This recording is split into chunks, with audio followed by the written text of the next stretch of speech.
పిత పుత్ర పవిత్రాత్మ నామమున ఆమేన్. మోవేలు గ్రంథము 2వ అధ్యాయం 12వ వచనంలో ప్రభువు ఇట్లనుచున్నాడు, ఇప్పుడు మీరు పూర్ణ హృదయంతో నా చెంతకు మరలి రండు, ఉపవాసముతోను సంతాపముతోను ఏర్పులతోను నా వద్దకు తిరిగి రండు. ప్రియా దేవుని బిడ్డలారా, ఈ బుధవారం రోజు ప్రతి క్రైస్తవులు దేవుని సన్నిధిలో చేరి తపస్కాలాన్ని, పాస్కాయుక్త కాలాన్ని, క్రీస్తు శ్రమల కాలాన్ని ప్రారంభించుకుంటారు.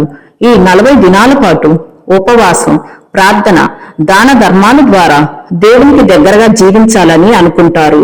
ఈ కాలంలో ప్రతి బిడ్డ చేసిన పాపానికి ప్రాయశ్చిత్తపడి దేవునికి దగ్గరగా జీవించాలనుకుంటారు. క్రీస్తు ప్రభుని శ్రమలను ధ్యానిస్తూ క్రీస్తు శిలువను ధ్యానం చేస్తారు. గురువులు ఈ రోజు ఆశీర్వదింపబడిన విభూది నుదుటిపై శిలువ వేస్తూ మట్టి నుండి వచ్చినామని, తిరిగి మట్టిలో కలిసిపోతామని, ప్రాయశ్చిత్తపడి సువార్తను విశ్వసించు అని విభూదిని రాయటం మనం చూస్తాం. విభూది మన మరణాన్ని జ్ఞాపకం చేస్తూ పాపానికి ప్రాయశ్చిత్త పడాలని గుర్తు చేస్తుంది.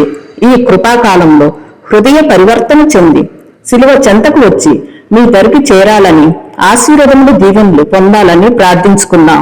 ఆమేన్.